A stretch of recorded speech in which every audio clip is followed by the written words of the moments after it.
In a development that surprised many across the African continent, Nigerian political figure Peter Obi reportedly received a letter from Burkina Faso's transitional president, Captain Ibrahim Traoré. The letter, though its exact contents remain undisclosed, is said to have carried a powerful and urgent message, one that resonates deeply within the growing calls for African unity, sovereignty, and a break from neocolonial influence.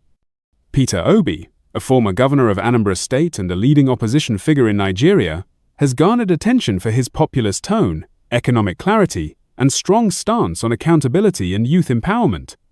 Ibrahim Traoré, by contrast, is the youngest head of state in Africa, having come to power through a military-led transition in Burkina Faso. Despite their differing political pathways, Obi through civilian democracy and Traoré through a revolutionary movement, both figures embody a sense of dissatisfaction with the status quo in African governance and external dependencies. The letter reportedly came at a time when Africa is witnessing a wave of anti-Western sentiment, driven by decades of frustration over foreign exploitation, security interference, and economic manipulation. Traoré, in particular, has been vocal in condemning what he sees as the lingering presence of French influence in West Africa, particularly in the Sahel region. He has repeatedly called for the reclaiming of African resources, self-reliance in defense, and a pan-African political ideology that prioritizes the continent's future over external interests. For a figure like Peter Obi, who champions reform within democratic structures and emphasizes transparency, receiving a direct message from a revolutionary figure like Traoré is significant. It hints at a convergence of ideas from two different political spectrums. One stands at the helm of institutional reform, the other symbolizes radical transformation. Yet both appear united by a shared belief that Africa must determine its destiny without interference. While the full content of the letter has not been made public, sources close to the matter suggest that it was less of a formal diplomatic communication and more of a philosophical appeal, pan-African call to action. Traoré is believed to have expressed admiration for Obi's clean image and his appeal to Nigerian youth, and urged greater solidarity among African leaders who advocate for independence not just politically, but economically and culturally as well. Observers have speculated that Traoré's outreach to Obi may be a part of a broader strategy to build transnational alliances among like-minded African leaders, regardless of their ideological leanings or political platforms. It reflects a growing understanding that the challenges facing African nations, be they debt traps, foreign military presence, or youth unemployment, are shared struggles, requiring shared responses. The move is not without symbolism. Nigeria is Africa's largest democracy and one of its most influential economic and diplomatic powers. Burkina Faso, though smaller and landlocked, has recently become a symbol of defiance and reclaiming national dignity, particularly after it expelled French troops and took a more self-determined path. A link between voices like Obi and Traoré represents a bridge between popular democratic reform and revolutionary change, both aiming at the same destination through different routes. Reactions to the letter have been mixed but largely animated. On social media, some hailed the interaction as a moment of pan-African awakening. Young Africans, especially those disillusioned with the legacy of colonial borders and Western-backed economic policies, found hope in what they see as a new form of continental brotherhood. Others urged caution, noting the differences in approach and warning against oversimplifying complex national realities. Still, the symbolism of the letter and Obi's rumored emotional response to ithers stirred conversations that go beyond two individuals.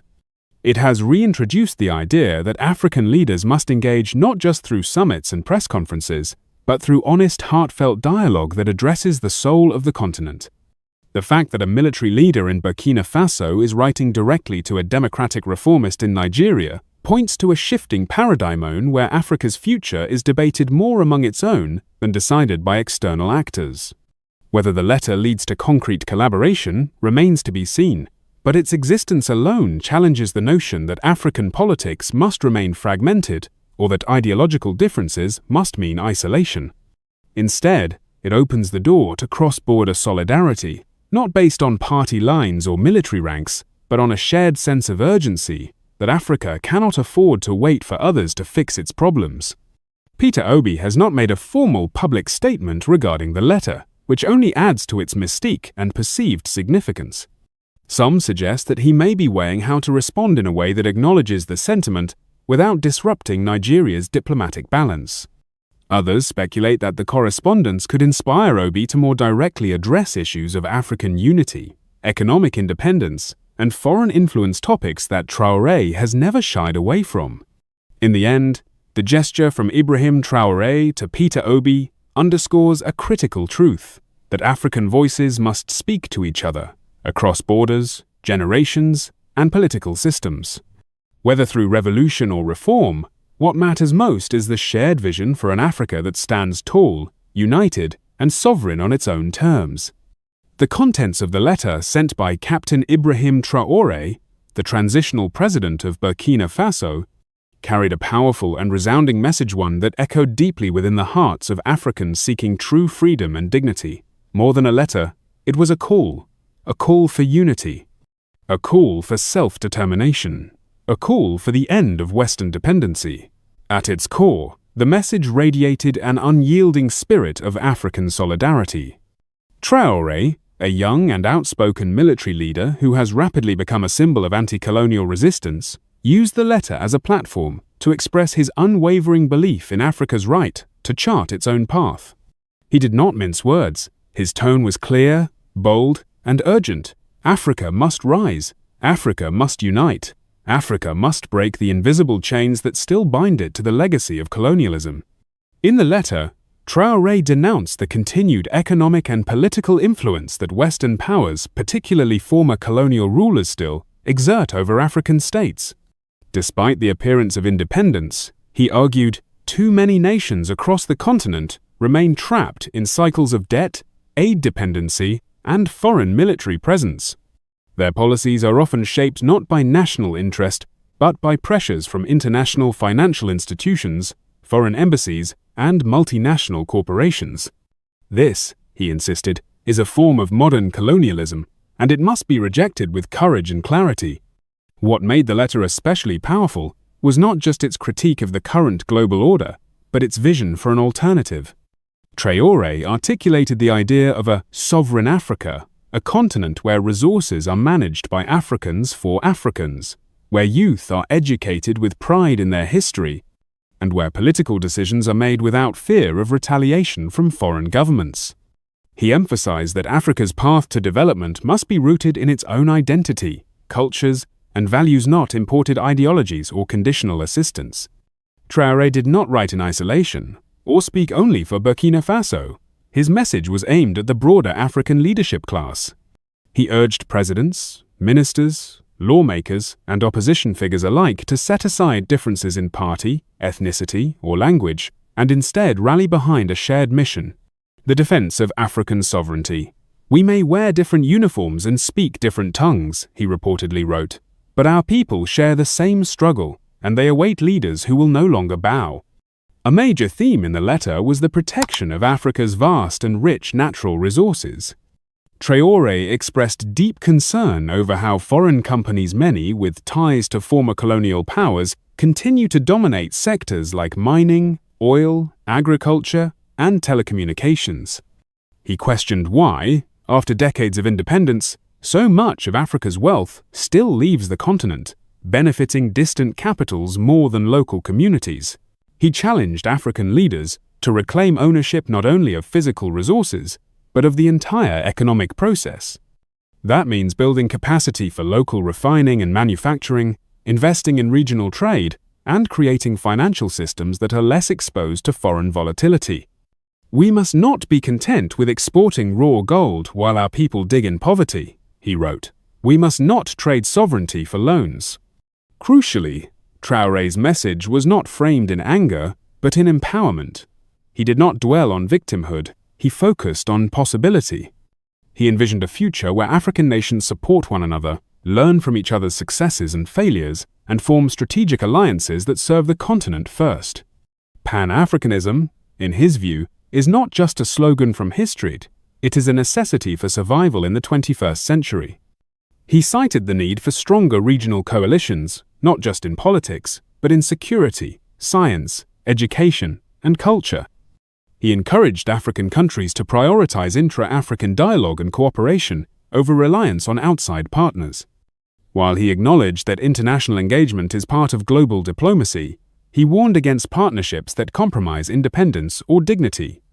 The letter, by all accounts, struck a chord. In a time when many Africans feel disillusioned by broken promises, corrupt governance, and foreign interference, Traoré's words served as a rallying cry. They brought clarity to a generation seeking purpose. They challenged leaders to redefine what it means to serve foreign interests, but the people who elected or trusted them. Observers noted that this kind of rhetoric marks a departure from traditional diplomacy, where African leaders often temper their words to maintain foreign aid or military alliances. Traoré's boldness, however, reflects a shifting political tide. More citizens, especially youth, are demanding authenticity and assertiveness. They want to see leaders who stand up not only to external pressures, but also to internal stagnation. In conclusion, the letter from Ibrahim Traoré represents more than communication between politicians. It is a manifesto for a new Africa that stands united, independent, and unapologetically sovereign. Its message is not only for one leader or one nation, but for an entire continent long overdue for a collective awakening. Whether this vision becomes reality will depend on how other leaders receive the call and whether they are willing to risk comfort for change and stability for true liberation.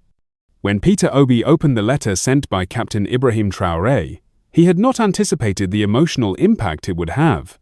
What began as a simple gesture of intercontinental correspondence quickly turned into a profound and deeply personal moment for the Nigerian political leader.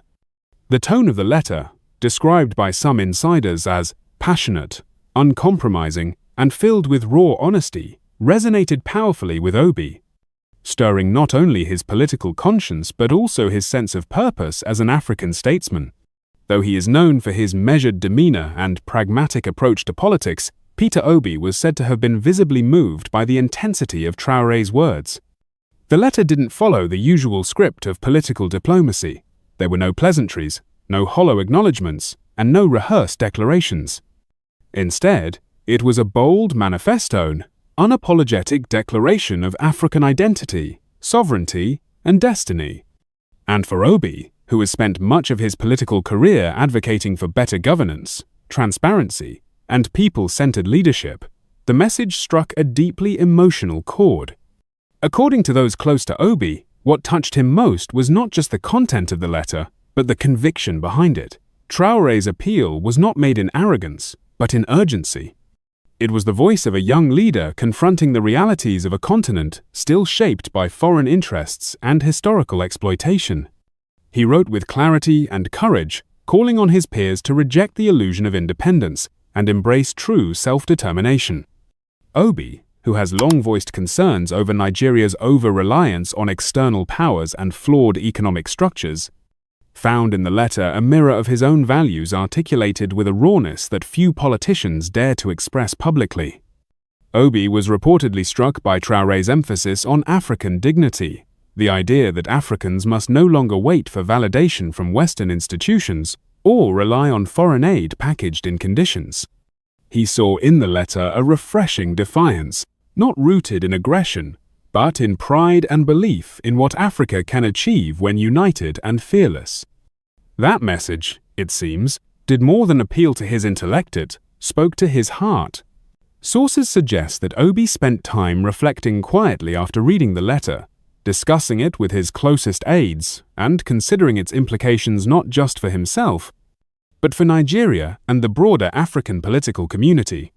It's rare for a letter to spark such introspection in seasoned politicians, especially in a region where communication is often filtered through layers of formality and political calculation. But Traoré's words cut through that. He spoke not as a president to a politician, but as an African brother to another African leader, challenging him to think beyond national borders and personal ambition. One particular line from the letter is said to have stayed with Obi: "History will not remember how safe we played, but how boldly we stood when Africa needed us most." For Obi, who has often positioned himself as a reformer, someone who believes in rebuilding Nigeria from the inside out, this was more than a slogan. It was a call to broaden the scope of his leadership. It reminded him that his role, while rooted in Nigerian politics, carries continental significance in a time when Africa is searching for new direction. Observers believe that Obi's emotional reaction also stemmed from a growing frustration with the status quo in African governance. Despite the wealth of resources and the talent of its people, many African nations remain trapped in cycles of dependency, insecurity, and weak institutions. Traoré's letter offered not just critique, but clarity and, more importantly, a reminder that change must be led by those who dare to speak with courage and act with purpose. In private conversations since receiving the letter, Obi is said to have expressed admiration for Traoré's ability to inspire action, even under the difficult circumstances of leading a transitional government in a politically volatile region.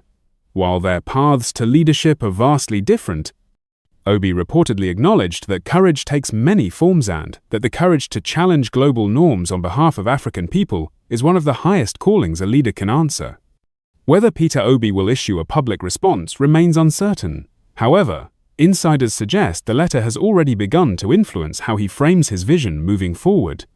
It has reminded him and many around him that African leadership must be defined not by how closely it aligns with Western expectations, but by how deeply it serves African interests. In that sense, the letter did more than move Obi emotionally.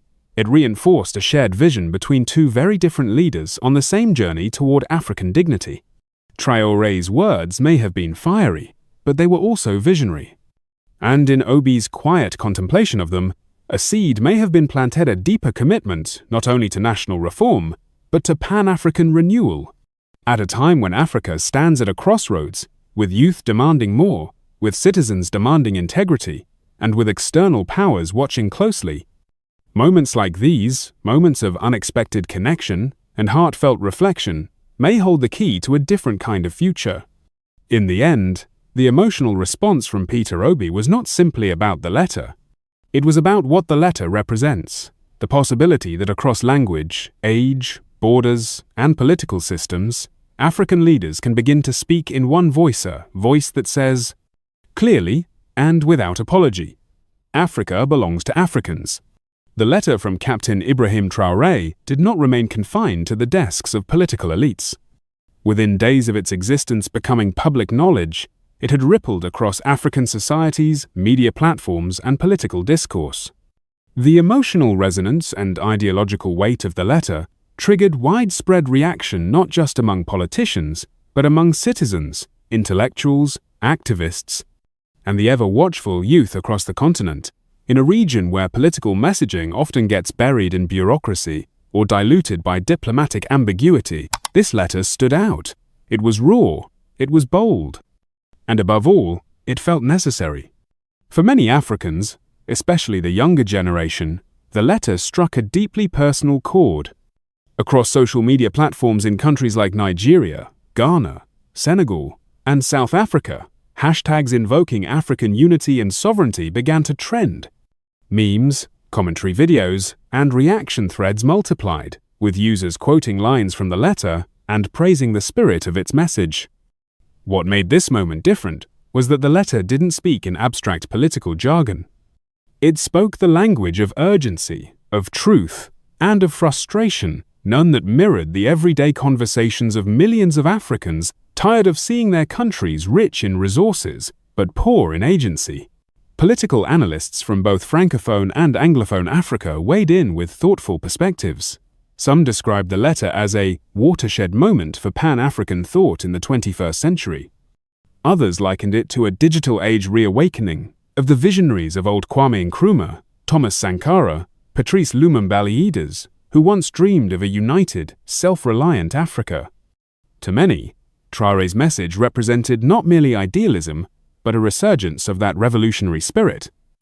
And unlike many contemporary leaders who tiptoe around foreign powers, Traoré's words carried an unfiltered defiance that echoed historical resistance and made a new generation sit up and listen. In academic and policy circles, the letter sparked renewed debates about neocolonialism and the role of African leaders in shaping the continent's future. Panel discussions were held in universities in Accra, Nairobi, and Abuja, analyzing the implications of the message and questioning whether the rest of Africa's leadership class would embrace, ignore, or resist the call for a new Pan-African posture. Think tanks and journals began revisiting the notion of African sovereignty, not just in terms of political independence, but economic structures, educational systems, and cultural representation. More significantly, civil society groups took inspiration from the tone and themes of the letter. Youth-led movements, especially in West Africa, began circulating petitions calling for the review of foreign military agreements, extraction contracts, and educational reforms that they believe do not serve national interest. In places like Mali, Guinea, and Niger, countries already undergoing political transformation, the letter acted like fuel to an already burning fire of anti-imperialist sentiment. Many saw in the letter a deeper symbolism. It wasn't just a message from one leader to another, it was a mirror held up to the entire continent. It reflected a truth many have long known, but few in leadership positions dared to publicly acknowledge, that Africa remains entangled in systems built to serve others. The letter gave voice to an unspoken consensus that the dream of liberation is incomplete, and that it's time to confront that reality with honesty and resolve. Even traditional media outlets that typically avoid controversial commentary began cautiously reporting on the public's reaction. Editorials in regional newspapers commented on the significance of such a letter being taken seriously by someone like Peter Obi, a figure widely respected in democratic and reformist circles. That dynamic itself, the revolutionary soldier addressing the democratic reformer, seemed to capture a larger shift, that ideological boundaries are being blurred in favor of a common African purpose. However, not all responses were celebratory. Some political figures and commentators, particularly those aligned with established foreign partnerships, criticized the letter as populist and provocative. They cautioned that such messaging, while emotionally appealing, could lead to diplomatic isolation or economic instability. But these voices were quickly met with skepticism by a public that has grown increasingly weary of hearing warnings about international consequences while witnessing minimal local progress. What cannot be denied is the emotional and intellectual power the letter has unleashed. Across cafe tables, radio shows, town halls, and WhatsApp groups, Africans from various walks of life began to ask hard questions. Who controls our resources? Why are we still dependent on external institutions for basic infrastructure? What would it take to build African-centered education, media, and governance? For a continent often portrayed in global narratives as divided, dysfunctional, or dependent, the surge of energy following Traoré's letter offers a radically different image of awakening, connection, and resistance. It paints a picture of a continent not waiting to be saved, but ready to reclaim its voice. A continent where revolution and reform do not cancel each other out, but may, in fact, strengthen each other when rooted in a shared vision. The letter may not have provided all the answers, but it undeniably raised the right questions, and in doing so, it triggered not just a moment of reflection, but a momentum of reckoning. Whether or not the wave of conversation it sparked leads to real structural change remains to be seen, but one thing is clear: the message was heard, and Africa is responding. Captain Ibrahim Traoré has quickly emerged as one of the most compelling and symbolic figures of Africa's new generation of leadership. As the transitional president of Burkina Faso, his rise to power marked more than a political shift in his country, signaled the birth of a broader continental narrative, one rooted in youthful defiance, assertive nationalism, and a bold rejection of foreign dominance. While critics may continue to debate the legitimacy of his methods, few can deny the symbolic weight he now carries across Africa.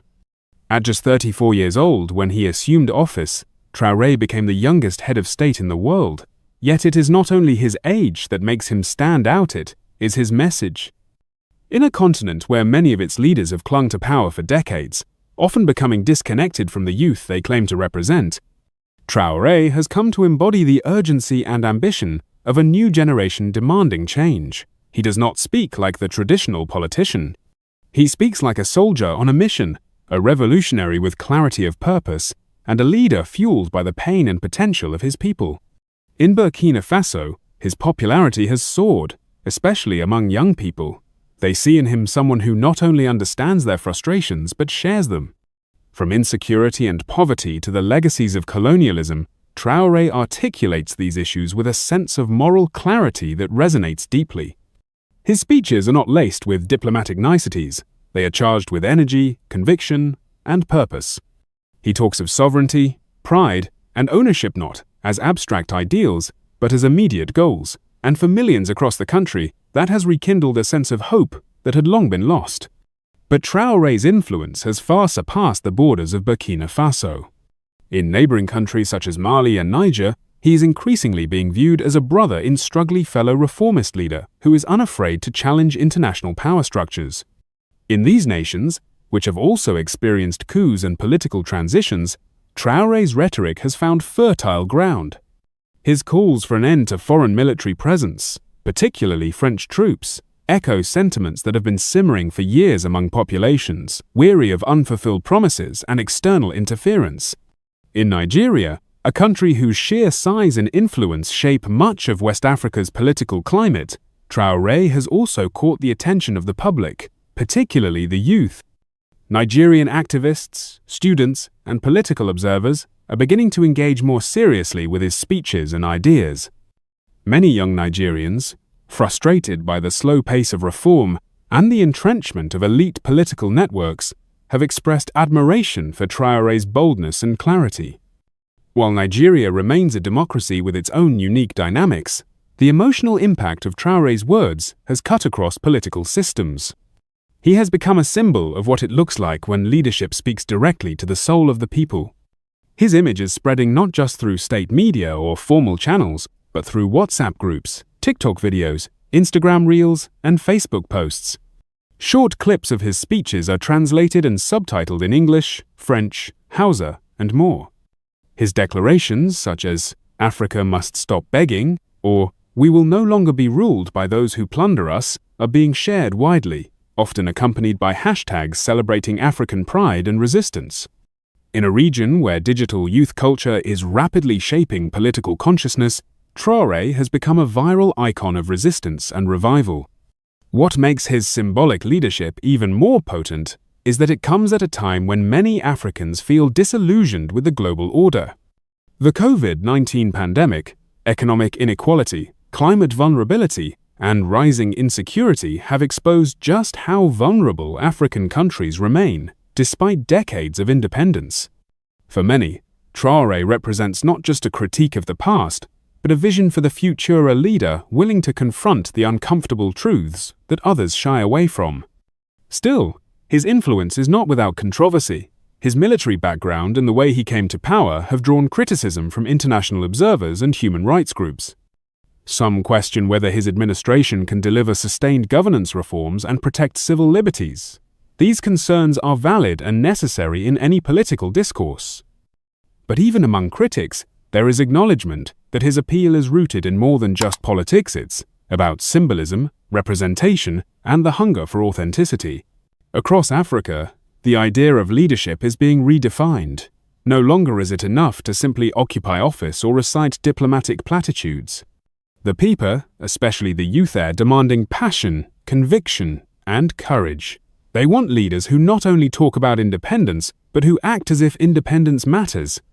Leaders who reflect their struggles, validate their dreams, and are not afraid to call out the injustices baked into global power structures. In that context, Ibrahim Traoré has become more than the head of a transitional government. He is becoming a symbol, a beacon for a rising generation of Africans who are no longer willing to accept that their continent must be poor, divided, and dependent. His message is not one of hate, but of dignity. Not of isolation, but of self-determination. And whether one agrees with all his positions or not, his presence has ignited a conversation that cannot be ignored. He has reminded Africans that the future of the continent cannot be outsourced. It must be claimed, shaped, and defended by Africans themselves. And in doing so, he has begun to inspire not just political change, but a cultural and psychological shift-on that could define African leadership for generations to come. If this message inspired you, don't forget to like, share, and subscribe to help spread the voice of a rising Africa. Your support keeps this conversation alive.